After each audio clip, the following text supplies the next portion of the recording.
2 millones de ecuatorianos residentes en el exterior, alrededor de 70.000 compatriotas retornados a su patria como parte del denominado Plan Retorno, 60.000 refugiados acogidos por el Estado ecuatoriano y 60.000 solicitudes más de refugio bajo estudio por parte del Ministerio de Relaciones Exteriores. Estas son varias de las cifras que matizan el debate respecto de la necesidad de contar con un nuevo marco jurídico que regule el principio de la movilidad humana, pero que, sobre todo, reafirme la postura del Ecuador en el sentido que no existen personas ilegales por su derecho a migrar. Analizaremos los términos más importantes del proyecto de ley que este jueves fue presentado a la presidenta de la Asamblea Nacional en nuestra primera entrevista de hoy. Esteban Melo, asambleísta por los ecuatorianos residentes en Europa, Asia y Oceanía, coordinador del Grupo Parlamentario de Amistad Ecuador-Francia, miembro de la Comisión de Desarrollo Económico, miembro de la Comisión de Fiscalización. Asambleísta, bienvenido a la televisión legislativa. Buena tarde. Muy buenas tardes, un saludo especialmente a aquellos que nos están siguiendo a través de internet en el exterior. El proyecto de ley de movilidad humana es una iniciativa que por mucho tiempo fue construida desde distintos aportes por parte de instituciones, de los propios migrantes, a partir de sus condiciones, de su situación, de las experiencias vividas y demás.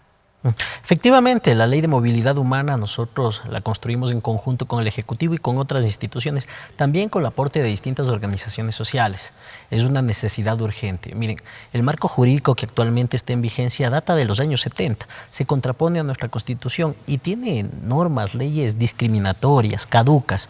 Lo que hemos hecho es coger esas 12 leyes dispersas que existen en este momento, unificarlas y aplicarles una triple visión, la de derechos, la del Plan Nacional del Buen Vivir y la de seguridad. ¿Esas tres visiones no existen en las actuales leyes que rigen al país? Exactamente, tienen una visión altamente securitista, discriminatoria, caducas, vienen de la época de la dictadura. Hablan, por ejemplo, de ciudadanos ilegales cuando, por ejemplo, ingresan al país pero no tienen, como se dice popularmente, los papeles en regla. Exacto, y en este momento nosotros, bajo el principio constitucional de que ningún ciudadano es ilegal y aplicando el artículo 392 de la Constitución que dice que el Estado ecuatoriano velará por los derechos de los ciudadanos en movilidad humana, nosotros hemos llevado adelante este proyecto de ley. Todos los asambleístas del exterior en conjunto con el Ejecutivo, especialmente con el Ministerio de Relaciones Exteriores y Movilidad Humana. Tomando en cuenta fundamentalmente el tema de derechos, asambleísta, en la etapa de construcción y de socialización con los actores directamente involucrados con este proyecto, ¿cuáles fueron las principales preocupaciones que se recogieron y que finalmente se plasman ya en este documento? Bueno, nos basamos en los principios, el principio de ciudadanía universal, que ningún ser humano tiene que ser ilegal, la visión humana de la movilidad humana. Miren, uno de los elementos destacables que nos va a poner en vanguardia en función al mundo y que responde a la coherencia que tenemos que tener los ecuatorianos, es que ningún ser humano puede ser considerado ilegal y vivir condiciones de discriminación o criminalización. Constantemente nosotros, a través de nuestra Cancillería, de los asambleístas y de las organizaciones sociales en el exterior de los ecuatorianos, hemos peleado y hemos exigido que se respete los derechos de los ecuatorianos en el exterior. En este sentido, nosotros estamos acogiendo también a los distintos ciudadanos de todos los países que están viviendo aquí en el Ecuador. Reconocemos, por ejemplo, también a nuestros migrantes, dándoles un estatuto de reconocimiento legal a los ecuatorianos que se encuentran fuera para poder garantizar el acceso a esos servicios consulares eficientes, eficaces, cálidos y con servicios sencillos que les permitan tener una mejor vida y generar políticas públicas adecuadas para poderles dar asistencia. Respecto a estos trámites precisamente, asambleísta, ¿cuáles son las principales dificultades con las que se topan los ciudadanos? Bueno, las principales dificultades son propias del territorio. Le pongo un caso, el caso de España, por ejemplo, tenemos la situación de nuestros afectados por las hipotecas, que se está dando ya el servicio, pero haya tenido que ver con la voluntad del mandatario, pues ha tenido que ver con la voluntad del señor presidente, el canciller Ricardo Patiño, que elevaron a política pública la migración. Pero si se cambia de gobierno, no tienen por qué mantenerla. En este sentido, nosotros hemos querido, dentro de la ley, que se establezca en la ley que se tiene que estar dando asistencia a nuestros migrantes en el exterior, haciendo estudios técnicos planificados para poder tener datos objetivos para ver en qué se tiene que asistir a nuestros migrantes, a los privados de libertad, de igual manera, a las personas que se encuentran en vulnerabilidad. Recordemos que antes de este gobierno prácticamente los migrantes no existíamos. hay un nuevo fenómeno también al que quiero hacer referencia, es el de nuestros migrantes retornados. Reconocer esa figura es fundamental para nosotros. Resulta que nuestros migrantes están regresando, principalmente producto de la crisis en los países receptores. Pues bueno, pues están viniendo en una situación complicada, porque la gran mayoría viene con deudas, viene con una edad ya avanzada. Y no tiene trabajo aquí. Y además resulta que muchas veces, que es uno de los temas que también se ha hablado, justamente en el tema de los retornados, no pueden a ratos acceder a créditos bancarios porque no les da el historial. No tienen un historial aquí en el Ecuador porque los últimos 10, 15, 20 años han residido en el exterior.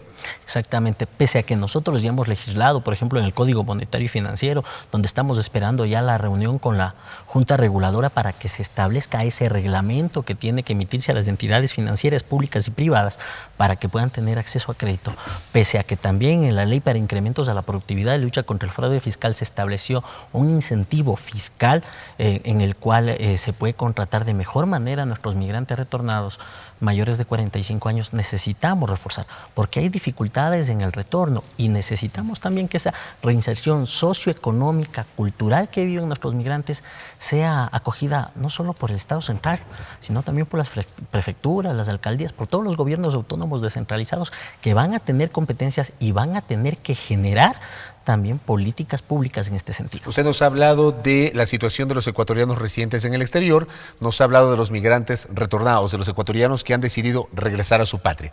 Le quiero abordar dos aspectos adicionales que también entiendo están incorporados dentro de la ley. El uno, los extranjeros residentes en el Ecuador. ¿Qué prevé la ley para respaldar justamente a aquellos extranjeros que residen en nuestro país? Lo primero es que ningún ser humano es ilegal, que todos los ciudadanos van a estar acogidos dentro del marco jurídico que tenemos todos los ecuatorianos, por una cuestión de coherencia. Lo segundo, también tratamos a los refugiados y a los asilados. Y bueno, pues nosotros, hace bien poquito, dentro de la Ley de Consejos Nacionales de Igualdad, establecimos el Consejo para la Movilidad Humana. Que todavía no está integrado. Exactamente, en el que el Consejo de Participación Ciudadana ya está generando el reglamento para poder hacer el proceso de selección de los integrantes. En este sentido, las personas que viven en refugio y asilo en el Ecuador también son acogidos dentro del texto de la Ley de Movilidad Humana. Y la otra parte, el tema de aquellos afectados por tráfico o trata de personas que también están incorporados dentro de la ley. ¿Qué se prevé ahí? Efectivamente, mire, en el Código Integral Penal, por ejemplo, nosotros ya establecimos cómo se tipificaba a los delitos, pero teníamos que también proteger a las víctimas. En este sentido, el Estado ecuatoriano, a través de los cuerpos de seguridad del Estado, a través de todo el Sistema Nacional de Justicia, protege a las víctimas de trata y tráfico. En este sentido, reforzamos la figura.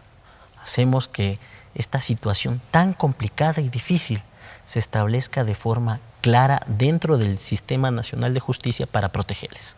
Asambleísta, en el marco de esta entrega formal del proyecto a la señora presidenta de la Asamblea esta mañana, ella anticipaba que el CAL, deberá conocer el proyecto y que sería remitido a la Comisión de Soberanía y Relaciones Internacionales y que se estima que al menos hasta el término de este año ya se evacúe su trámite y pueda estar en plena vigencia a partir del 2016. En este sentido, ¿cómo actuarán ustedes o cómo participarán ustedes como asambleístas que representan a los ecuatorianos migrantes que residen en el exterior para avanzar en la socialización y trámite de este proyecto?